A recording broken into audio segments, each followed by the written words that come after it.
Boa noite, meus amigos do Desconhecido, e sejam muito bem-vindos a mais um episódio de Além da Realidade. Eu sou Jones Jr., seu guia nessa jornada pelos mistérios que desafiam a lógica e arrepiam a alma. Hoje, preparem-se para um relato que vai mexer com seus sentidos, cheio de suspense, detalhes que só quem viveu pode contar, e uma pitada de medo que nos faz questionar o que realmente está lá fora, nas sombras da noite. Então, apaguem as luzes, ajustem o volume e venham comigo desvendar mais uma história que vai além da realidade.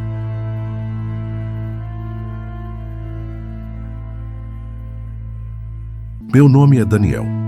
Quando eu era adolescente, lá pelos 16, 17 anos, eu era o típico rebelde sem causa. Não acreditava em nada sobrenatural, achava tudo lorota e vivia aprontando. Uma vez, meti uma confusão tão grande na escola que levei uma suspensão daquelas. Meus pais ficaram furiosos e, para me dar uma lição, decidiram que eu precisava trabalhar para aprender o valor das coisas. Meu tio, que até hoje é dono de uma empresa de segurança, foi o escolhido para me arrumar um emprego. Ele queria me dar uma colher de chá, algo leve, até porque eu era menor de idade e ele podia ter problemas com isso. Mas meu pai, que estava com o pavio curto, insistiu para o meu tio me dar o pior cargo possível. E foi aí que minha vida virou um filme de suspense. O trabalho era simples, mas assustador. Eu tinha que vigiar uma rua de madrugada num bairro nobre da cidade. Isso mesmo, de madrugada, e no dia seguinte ainda tinha que ir para a escola. Parece maldade, né? Mas olhando para trás até agradeço meu pai. Foi uma experiência que me marcou e me fez crescer. Enfim, deixa eu explicar como funcionava. O bairro todo era vigiado à noite, com um vigia por rua. Só que essa rua específica onde eu trabalhava era diferente. Ela exigia 2 vigias, e o ponto de observação era uma guarita, que de guarita não tinha nada. Era só uma tapagem de metal, 2 cadeiras de plástico e o céu aberto. Sem paredes, sem proteção, só a gente, a escuridão e o frio da madrugada. Eu não ficava sozinho, ainda bem. Tinha um colega mais experiente, o Carlos, que já trabalhava ali há uns 2 anos. Logo na primeira semana, descobri por que a rua precisava de 2 vigias. As casas eram mansões, com carros de luxo estacionados, cercas elétricas, câmeras de segurança. Tudo gritava riqueza e segurança. Em teoria, nada de ruim deveria acontecer ali. Mas não foi bem assim. No começo, eram coisas pequenas. Um barulho estranho aqui, uma sombra que parecia se mexer ali. Mas com o tempo, comecei a perceber algo que me deixou encucado. Os moradores mudavam com uma frequência absurda. Tipo, a cada 2 ou 3 semanas, uma família nova aparecia numa das mansões. E não era uma mudança normal, com despedidas ou caminhões durante o dia. Era sempre de madrugada, às pressas, como se estivessem fugindo. Quando eu chegava para o turno, já tinha outra família na casa, e as mansões, que eram super disputadas por causa do bairro, nunca ficavam vazias por muito tempo. Aquilo não fazia sentido. Durante as rondas lá pelas 3 da manhã, comecei a ouvir coisas que não tinha explicação. Não era só o vento nas árvores ou o estalo dos galhos. Eram sons estranhos. Às vezes pareciam gritos abafados, distantes, como se viessem de dentro das casas. Mas nunca era de uma casa específica. Era como se o som mudasse de lugar. Uma noite, ouvi o choro de uma criança, que durou mais de 1 hora. Fiquei arrepiado porque o som era tão claro, tão real. No dia seguinte, descobri que a casa de onde o choro vinha estava trancada há semanas, sem ninguém morando. Como assim? Eu tinha certeza do que ouvi. Tentei conversar com alguns moradores que cruzava no começo do turno. A maioria me ignorava, mas alguns falavam coisas que me deixavam ainda mais intrigado. Um senhor, que parecia exausto, disse que não conseguia dormir direito, que tinha pesadelos toda noite. Uma mulher mencionou vozes que ouvia, mas desconversou quando insisti. Outros falavam de gritos que ecoavam pela rua, mas ninguém queria se aprofundar. Era como se todos soubessem de algo, mas tivessem medo de falar, e tinha mais. Constantemente, algum morador ligava pra gente apavorado, dizendo que tinha alguém dentro da casa. A gente ia, checava e nada. Portas e janelas intactas, sem sinal de arrombamento. Mas o alvoroço era tanto que a rua inteira acordava.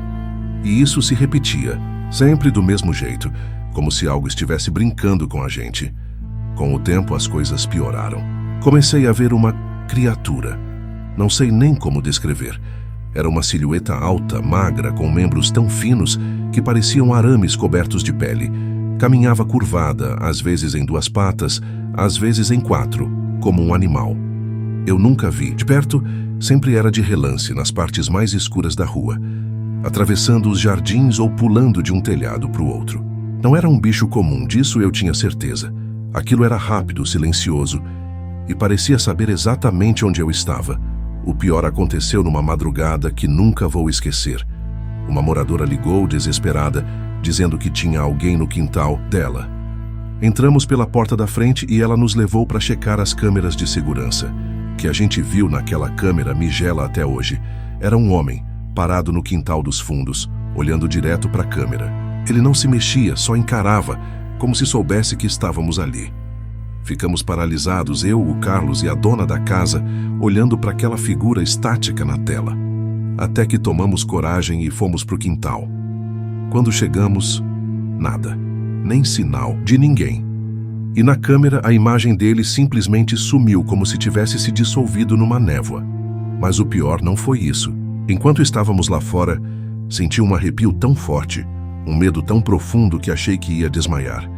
Era como se algo maligno estivesse ali, nos observando. Depois disso, puxei o Carlos para conversar. Ele me contou que a rua sempre foi assim. Nos 2 anos que ele trabalhava ali, as coisas estranhas nunca paravam. Às vezes diminuíam, mas logo voltavam com tudo. As famílias nunca ficavam muito tempo, como se a rua inteira fosse amaldiçoada. Perguntei como ele aguentava, e ele disse que precisava do dinheiro para pagar a faculdade e mudar de vida. Aquela conversa me deu um choque de realidade. Eu, que vivia reclamando da escola que meus pais pagavam, vi o quanto ele se sacrificava. Aquilo me fez repensar muita coisa. Tentei pesquisar sobre o passado da rua, mas não achei nada. Talvez fosse uma terra amaldiçoada, um cemitério antigo ou sei lá o quê. Só sei que trabalhei ali por 6 meses e cada dia era mais angustiante. Vi e ouvi coisas que mexeram com minha cabeça. Eu, que nunca acreditei em sobrenatural, comecei a questionar tudo. No fim, minha mãe percebeu que eu não estava bem e decidiu que era hora de sair. Arranjei outro emprego, dessa vez de dia, porque apesar de tudo, gostei da sensação de ter meu próprio dinheiro. Tentei pesquisar sobre o local, mas mesmo com a tecnologia de hoje, não encontrei nada que explicasse por que aquela rua é assim. Talvez seja algo de séculos atrás, uma tragédia, uma maldição, ou até um dono antigo que não quis largar o lugar. Não sei. Só sei que aqueles 6 meses mudaram minha vida. E assim, meus amigos, chegamos ao fim de mais um mergulho no desconhecido. Essa história nos deixa com aquele frio na espinha e uma pergunta que não quer calar. Será que o sobrenatural está mais perto do que imaginamos? Agradeço a todos, vocês que estiveram comigo nessa viagem pelo além da realidade. Se você tem uma história que desafia a lógica, mande pra gente. Até a próxima, mantenham os olhos abertos, porque o que está além pode estar bem ao seu lado. Eu sou Jones Júnior e nos vemos na próxima sombra. Boa noite.